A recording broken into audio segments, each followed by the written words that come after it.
Hey, what's up guys? On today's episode, I'm going to share with you a talk I gave on vertical integration through the Everbowl story. It is such a powerful lesson about vertical integration and how you need to start thinking about this in your business. It has been absolutely instrumental in the success and growth of my brand, and you can apply it to yours. I can't wait for you to listen to it and let me know what you think. And so I'm hoping that through today, we're going to go through this. So I'm going to talk about Everbowl first, because this is how I've mastered, when I say mastered, let me rephrase, for myself, vertical integration. And I've spun off 6 companies from it, and I'll show you how it created the options for me. So I started my first restaurant in October, actually yesterday was our 7-year anniversary. October 6th, thank you. October 16th, 2016, I started the first Everbowl. I had no idea, by the way, how to do anything in food. When I told my wife and parents I was going to start a restaurant, my wife said, "Are you nuts? You don't know how to cook?" My mom said, "All you do in the kitchen is eat and make a mess." And my dad said, 9 out of 10 restaurants fail. Why do you think 9 out of 10 restaurants fail? Any guesses? They're counting the passes. The what? They're counting the passes. Kind of. But any other guesses? No? Okay. The truth is 9 out of 10 restaurants fail because they're started by chefs. They know how to cook. They don't know business. Why do general contractors and construction companies fail? Because they're started by general contractors. Why do dental offices fail? Because they're started by dentists. What they fail to realize is whether it's a dental office, a construction company, a restaurant, a payroll business, a digital marketing agency, or pick whatever business you're in, there's tacticians who know how to do that, but you all have a business underneath it. And what do all businesses have in common? You have to make more money than you spend. You have to have good forecasting, pro formas, budgets, attract talent, attract customers, build culture, build systems, SOPs, raise capital, understand marketing. All of the elements of a business, those are evergreen. I'm good at those things, so I can start businesses with zero experience all day long and attract people who can actually do the thing that I don't know how to do. So that's why 9 out of 10 restaurants fail and why I wasn't scared to go into the restaurant industry. I didn't know how to cook. I still don't. And I don't know anything about restaurants. I have a chain of them, but I have a great team of people. I stand on the shoulders of amazing human beings who every day do awesome things. And you know what? They don't have to worry about the stuff they're not good at. I do those things. So good. Right? So good. So when I opened my first restaurant, it cost me $300,000 to build. I was going to self-fund them. I was going to go open 100 of them because I had a very specific mission with Everbowl. It was to address the 4 excuses why we don't eat healthy, because I think all businesses have to have some challenge that they're trying to solve, right? Why are you in business? What makes you different? For me, it was, why don't people eat healthy? And I identified that there are 4 excuses that pretty much are the total answers as to why all of us may choose McDonald's on a daily basis. 1, it costs too much to eat healthy. 2, it doesn't taste good. 3, it doesn't fill me up. And 4, I'm in a hurry and I can't get it.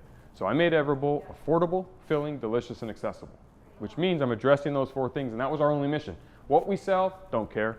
How we sell it, don't care. Is it affordable, filling, delicious, and accessible? That was my counting the passes, if you will. That's my laser focus. So I need to build 100 restaurants because of accessibility was there. How am I going to go build 100 restaurants at $300,000? That's $30 million. I don't want to spend that kind of money, and I don't want to do what most business leaders do in this one moment, which is problem. Restaurants cost too much money. Quick solution. Go raise a bunch of capital or take on debt. Those are the quick, easy answers. I do a different exercise. I write my problem down and I say, what can I do to make this problem not a problem? Not how do I solve the problem, how do I make it not a problem? Well, the easy answer is make restaurants cheaper to build. Right. Now it's not too expensive to build a restaurant. Well, how can I do that? So I thought about it, and here's where vertical integration comes. I started a construction company that just builds Everbowls. Why? Because if I keep building them, we're going to get good at it. If we get good at it and I don't need to make a profit and I don't need to build anyone else's, I can bring down the cost over time. Right? Now, fun fact, I don't know how to build anything. I swear, you can ask my wife, I don't put anything together. I'm the least handy guy in the house. And I have 2 daughters and a wife, and they all build their own stuff because I don't put it together. I don't do Legos. I don't put bikes together. I don't do furniture together. I just don't do it. I don't know how. I never did. My dad never did it, so I never got taught, and I just don't touch them. But what did I do? How did I do it? So I said, okay, I can start my own construction company. So I went to the guy who built my very first Everbowl. His name's Jake. He works for a construction company. I said, Jake, how would you like to be the president of my construction company? You want to raise? You know how to build an Everbowl. I've seen you do it. And he's like, well, I don't know anything. Don't worry about it. All you do is keep building Everbowls. I'll handle the rest. I'll put a team together. We'll deal with supply chain. We'll deal with financing and the equipment. You don't have to do any sales, no AP, no AR, nothing. Great. Now I have a guy who's already demonstrated he could build my restaurant, the head of my own restaurant division, $300,000 in 2016. Today I can build one for 60 grand in 3 days. Wow, that's amazing. That's the dichotomy. So I don't need to make money, I need to save money. And that's one of the quick ways, sorry I didn't go fast with my slides. Yeah. These are the 4 I mentioned. We'll catch up here in a second. But the company is called We Build. We build stuff. We build Everbowls. The other problem I had was I import acai from Brazil. That's expensive. I have to bring it on a big freighter, 40-foot containers. It has to stay cold. And I was buying it from middlemen and middlewomen companies. And the challenge there is they were setting my price. And I was about 8 restaurants in, and I was in a local coffee shop in San Diego. And they had an acai bowl finally. It's starting to become mainstream. And I said, oh, how's your acai? And you know what the person behind the counter said? It's really good. It's the same acai Everbowl sells. And I had that moment where I was like, uh-oh. That's not what I wanted to hear. I don't have anything proprietary. When I go into Baskin Robbins and get Baskin Robbins ice cream, it's Baskin Robbins. It's not Ben & Jerry's. It's not generic grocery store ice cream. So I need to bring in my own acai and superfoods. New problem. How am I going to do that? So I started my own import company called Unevolved Products. So how did I do it? Because here it's easy to say, oh, go start it, and it sounds like I'm brilliant. And no, there's a path.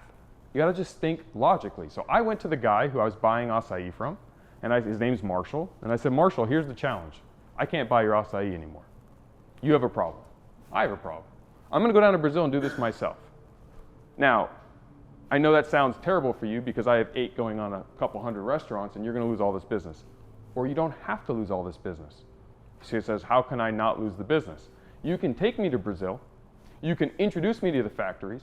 You can help me set up my own operation. And I'm going to give you a very small piece of my business as a thank you for that and helping me start this new company. So while you're selling your acai to everyone else, and I'm bringing in my own and dealing with it on my own, you're making some money with me forever for establishing that relationships and helping me learn what I don't know today. Right, wow. So I gave him an on-ramp to still make money with me even though I was taking the business away. He said, of course. So he took me to Brazil in 2018. I met some factories. He helped me learn things I didn't know. I started importing my own superfoods. He helped me with customs. He's got a small ownership in my company, so he's incentivized to really help me. And now I have my own import company where I import my own superfoods, and nobody can say that they sell Everbowl acai or pitaya or any of our flavors. I have something for my brand, and now I have 3 companies. And I've also brought down my costs because I don't have to make money, I have to save money, which allows me to make more money on the other side. Quick sip, sorry guys. So this is the Everwheel. These are the 3 main companies of Everbowl. Obviously, it's about culture, all the things we talked about. We're really big on culture, and I would spend a lot of time, if this was a different discussion, on how important the human capital side is of the business and how you attract talent, and that's very important. But for you guys, as you're thinking through your businesses, I want you thinking about what are your repeatable problems? What are those things that you're repeatedly dealing with over and over and over and over again that are either costing you too much money, you have supply chain issues, or someone else is controlling an element of your business where if they stop doing that, could screw you over. And when you figure that out, you got to start to think about how can you vertically integrate that component. Whether you start, or if you're a big guy like Google, you might acquire, or if you're good at M&A, acquire it, or start a department, or make a partnership where you have a little bit of equity in it so you have some control. And that's the main theme of this, because through this process, I'm going to show you why this is so important. And you may not realize it yet, but this saved my entire career in my businesses and made what was a 8-figure business with 2 fun little offshoots that were saving me money into 3 businesses, 1 a 9-figure business and 2 8-figure businesses that make me more money now than my main business Everbowl. And I'm going to show you how that all happens. So quick picture stuff. Fun stuff. This is just the brand, but it showcases. So COVID, the gorilla. We're going to start with the big one. Walks across the room, bangs his chest. I'm from California. It's March 18th, 2020. And California says, shut down your restaurants, Jeff. You don't get to be in business anymore right now. So 2 things happen. One, I do something called a 5-minute pity party. And I share this because it's important. A lot of time, I was a I grew up in the 90s where being a guy and being a tough guy and bottling it in was what we learned. The problem with that is it shows itself in other ways. You don't sleep, it might come at the worst time, and you haven't given the emotions the time it needs. The other issue is people stay victims for too long and complain. And you guys are all leaders, and guess what? We don't get the privilege to be a victim. Leaders don't have to. We have to lead. That's our obligation. So if you don't want to lead, go somewhere else, right? You're a leader. So in order to lead, you have to be in a position to do that. So I set a timer on my phone for 5 minutes. That's the amount I give myself. For 5 minutes, I cry, I scream, I curse, I'm why me, poor me, this isn't fair, blah, blah, blah. When the 5 minutes are up, it's it. Now what? So I do that first. And I do that privately. That's what I do. Some people might not want to do that. I just share that because I found that when I do that, I no longer have to feel like a victim. I already did it. I've already been there. I know that emotion. I had it. I embraced it. I spent time with it. I moved on. Now I got to lead. So I called my 3 executives from Everbowl who were laid off the day before. And I said, let's meet in the office tomorrow. 2 showed up. 1 told me to basically, you don't pay me, I don't come to work. Their privilege, right? That's true.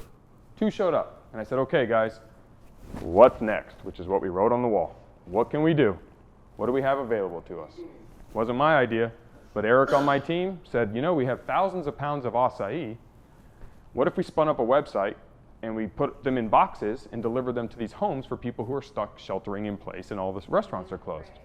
That's a great idea. Yeah, sure. So we spun up a website on Shopify on March 19th. We said, if you're within 3 miles of any of our 28 stores, which is what we had at the time, we can deliver product to you on these 2 days of the week based on which location. We'll box it up, and it was a pretty website. It's not very hard with templates either to do this. And we spun up this website called Laterbowls. Well, very quickly, over the next 2 weeks, we started selling a lot of them. And I'm like, wow, this has real legs. So, utilizing relationship capital, which is, as I mentioned, outside of vertical integration, who I know accounts for 85% of all my wealth and success, not what I know. So building relationship capital is the most important thing you can ever do in life, which is make friends and have fun with as many people as you can, because everyone has some value to give. It doesn't matter if they're the checkout clerk at Albertsons all the way through to the President of the United States. Everyone can add value to you. So I used my relationship capital and I made some phone calls and I said, who do I know who can help me get on QVC? Because I said, if I can sell this locally in these 28 stores, why can't we sell them across the country? So a friend of mine connected me with another friend of mine and said, you know, Todd over at Icon Meals out of Texas, he used to be on QVC. Called Todd. Todd, who do we know at QVC? He connected me with the buyer. I contacted the buyer and I said, this is my company. We have 28 locations in the West Coast. We have this cool product. It's called Laterbowls. I shipped them some. And in June of 2020, I got on QVC. And in 7 minutes, I sold 70,000 bowls. 7 minutes. Yeah. 17 airings later, we've made over $9.5 million on QVC. And we were Plant-Based Product of the Year in 2021. And because I had all this extra superfood fruit to solve a problem in my main business, it gave me an opportunity for a direct-to-consumer line and this QVC opportunity. And it funded me when I didn't know what I was going to do with my restaurants. May 1st, we reopened all our restaurants, but we didn't stop selling on QVC. So we were only shut down for 6 weeks, but nobody knew what was happening on March 18th. So we all had to, at that moment, everyone was paralyzed until sane normalcy started to come to some people's heads. And we said, we're opening our restaurants. But the QVC opportunity spun off another option. You know what happens when you start selling superfoods with your brand on it across the country? People start to Google your name and realize your restaurant's in Southern California, and they say, well, this would be really good in South Carolina. This would be really good in Texas. 500 franchise requests come in from all those thousands of bowls we sold. And so then we're sitting there saying, we should franchise this. So we went from corporately owned 28 stores in March of 2020 to franchising our first location July 1st of 2020. And today we have 465 restaurants around the country through franchise, which wouldn't have possibly even happened but for the fact that we went on QVC, because we had thousands of pounds of superfood, because we vertically integrated to solve our first problem. Right? I don't have to be smart, it's just options. We had options. Other restaurants who shut down on March 18th in San Diego sat there going, Marshall, do you have any superfoods? And Marshall said, no, we're sold out. Our boats are stuck off Long Beach. If you guys remember when all the boats weren't coming in, I didn't need boats on Long Beach. My product was here. I controlled my own supply chain. Now I had competitors calling me, will you sell me acai, Jeff? We'll pay you a premium. No. I won't. Sorry, our brand. I can't sell, you can't sell Ben and Jerry's ice cream in Baskin Robbins. Can't do it. I won't do it. And sorry. So it allowed us to survive. Great. Through that process, Drew Brees, who you guys may know, we'd been discussing business for a while. It was 2018. We didn't work out a deal because he wanted NFL money and I wasn't prepared to pay NFL money with my little acai bowl chain, so I couldn't pay him the millions of dollars a year that the rest of the brands do. But he started to order our later bowls.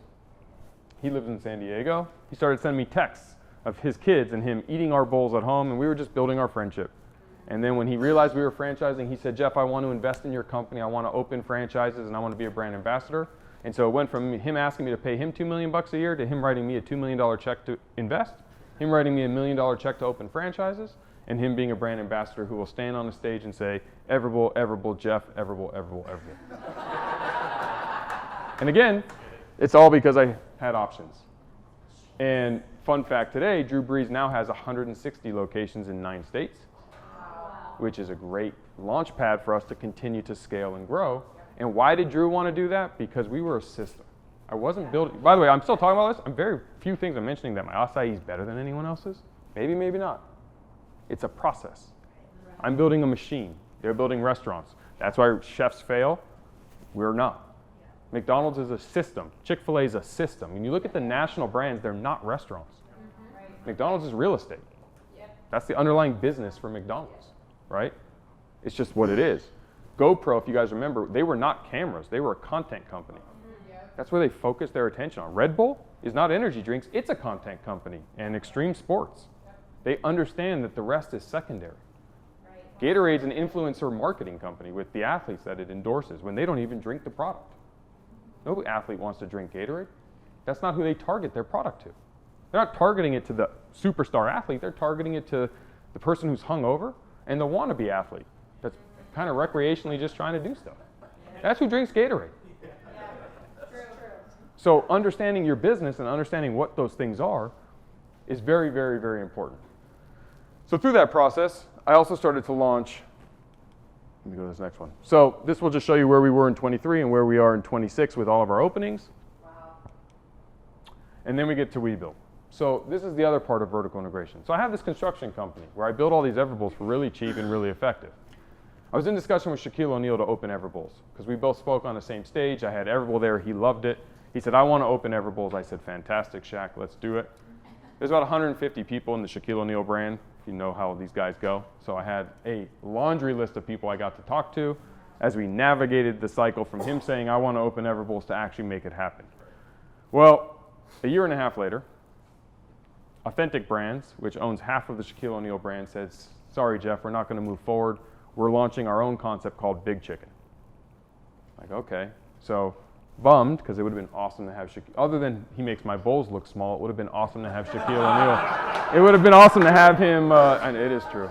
I'm like, put your hand flat, dude. Don't curl your fingers. You make the bowl look small. But it's true. It looks very little in his hand. But anyway, he was launching his own concept called Big Chicken. And I sent him a simple text. I said, Shaq, I'm so sorry it didn't work out. If there's ever anything I can do for you, let me know. And he said, Jeff, the most fascinating part of your business was WeBuild. Do you think you could help me at Big Chicken? We're struggling for the build out. Light bulb. You gonna say no to Shaq? I'm not. You guys can, but I'm not. So I said, Shaq, of course we can. So we got to working with Big Chicken. We started to do exactly what we did for Everbowl, and we realized we have something so unique at the WeBuild level that no one else in the entire industry can do. Because everyone else is a general contractor. We're not GCs, even though we are. What we do is we manufacture every element, we inventory it, we secure it, we procure it, we hold it, we use brand continuity around the country, and we can scale with your brand. And who have we done it for? Everbowl. So we were able to do Big Chickens. Now we build all the Big Chickens. So we built them in Chicago, and we're building one in Orlando, and we built them in Vegas, and we're building them in Washington. Well then, Drew Brees got jealous. He said, well, hold on now. I have all these other concepts that I own and am a part of. Can you help me? Sure. So then Stretch Zone came, the big franchise for stretching. We make all the Stretch Zone tables and do all the Stretch Zone stores. Well then, Shaq's manager was sitting at a Golden Knights game in Vegas with one of his best friends, who's the CEO of a company called Capriotti's and Wing Zone. And he was venting about construction. And he said, you got to talk to Jeff at WeBuild. So I'm sitting there, and I get a phone call from Capriotti's and Wing Zone, and now they want us to build for all of them. Wow. And then Jimmy John's, and then Lash Lounge, and then Sugaring LA, and then Milkshake Factory. And fast forward to today, and I'm sitting on a 9-figure-a-year construction company. I don't know how to build anything. It's not because of any other thing, except I solved a problem for Everbowl, which became scalable for everybody else. And that vertical integration component opened the door for us to do this for all these other brands.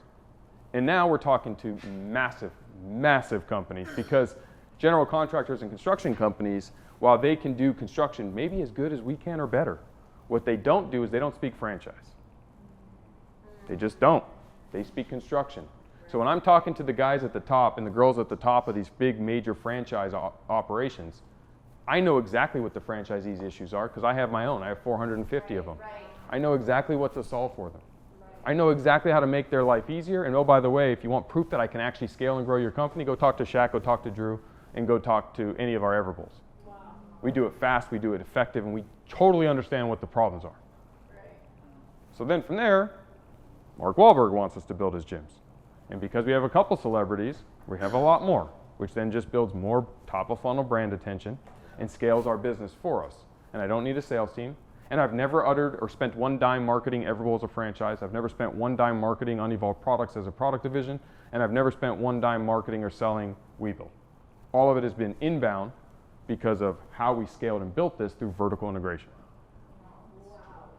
Now, this is all, it sounds very cool. It can be applied to anyone's business. As you start to think through, it may not be at the same scale, and it may not be at the same size, because your business is different than mine. It may be bigger than mine, maybe smaller than mine. The point is, as you think through your businesses, your repeatable problems become your opportunities. Good. And that is where if you start to really reverse engineer how your business is running and what you're giving away and what you're doing with it, you can all of a sudden go, oh my gosh, this is a huge potential opportunity for us. And today, I have a president who runs Everbowl, but my biggest opportunity is WeBuild. Because guess what? Everbowl's cool, but you know how many businesses need construction? Right. We're building gyms. We're building restaurants. We're building retail. I got asked by a developer if I can go do the interiors of all their homes. Yeah, I was like, maybe. I'm sure we can. So these are some of our key clients. And there's a lot of locations down there.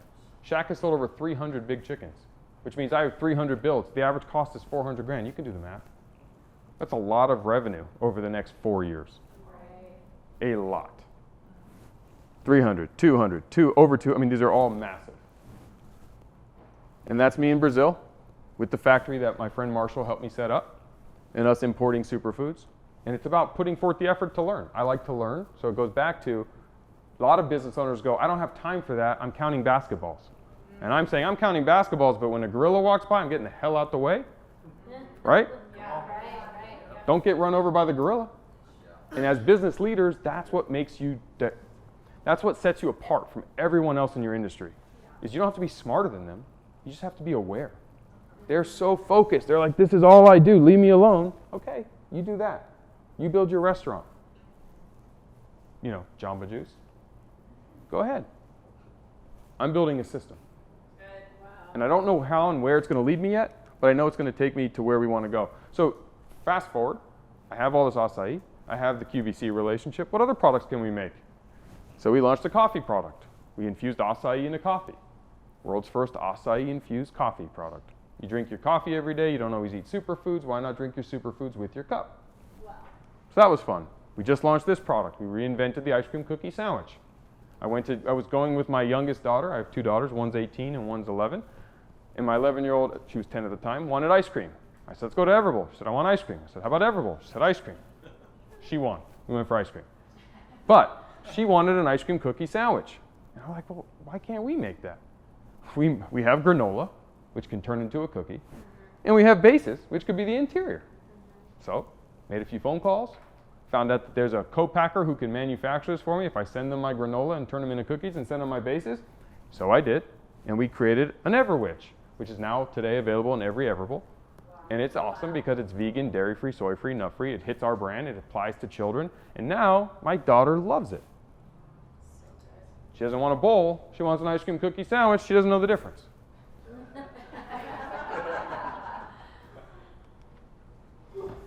And then what happens? Because a lot of brands struggle for media attention. But you know how you get free media attention? You do media-worthy stuff. The media needs to give news. They have to fill their day, every day, talking about companies and crises and opportunities and all this stuff. So I don't chase animals. I didn't chase girls when I was younger. I don't chase money, because when you chase things, they run. Attract. And the way you attract media attention, at least for your business, is do media-worthy things. Open a lot of stores, media likes that. Start your own construction company, media likes that. Import your own superfoods, media likes that. Work with Shaq and Drew Brees, media likes that. Go on QVC, media likes that. Continuously doing these things creates opportunities for us to reach out to the media and say, oh, by the way, oh, by the way, oh, by the way, oh, by the way, oh, by the way. And Everbowls are popping up, so they're like, who's this and what is this Everbowl brand? And now they want to talk to us all the time. And they're putting us on attention. And then, Jeff, will you come speak? Sure. Will you come speak? Sure. So I'm speaking at the Franchise Summit. I'm speaking at this Restaurant Summit. And when I'm speaking on the stage at the Restaurant Summit, I'm talking about Everbowl to the franchisees, but I'm also talking about WeBuild to the other franchisors. So I'm using their platform where they're paying me to speak to sell my 2 products to their people. Great. And it becomes this snowball that rolls down a mountain and gets bigger and bigger and bigger and eats everything in its path. And it didn't start with anything crazy, except what was my first 2 problems? Restaurants cost too much money and importing superfoods cost too much money. Right. And I don't need to be that smart. Public companies is the other secret hack for private companies. So every quarter, public companies do a quarterly call where the leadership of the public company has a phone call, a conference call, that is free. Anyone can call in and listen, or you can hear the recording. So I can go listen to the McDonald's one every quarter and Domino's Pizza and Chipotle. And in those conference calls, what they are telling the investors who may invest in their public company through their E-Trade account or whatever is what problems they've been dealing with, what problems they foresee happening, and what they're going to do to solve it. So when COVID happened and I'm listening to the Chipotle and the Domino's one, they're talking about more people are going to be ordering food through apps. We're focusing a lot of money on our apps. So what did I do? I talked to my team. I'm like, guys, we need to bolster our app. I don't need to be smart. I need to follow the smart people. So pick your industry, and there's public companies that are going to tell you what you need to know, at least what they're thinking about. So again, you can listen to it and decide, are you going to take any action here? Is there something that is meaningful to you or not? So I hope you enjoyed it. I hope you got value. What I'm asking you to do now is take action. If you're not sure what to do, hit me up. Let me help. If you do know what to do, send me a message. I want to know repeatable problems you're going to start attacking with vertical integration. But either way, thanks for listening, and please, please take action.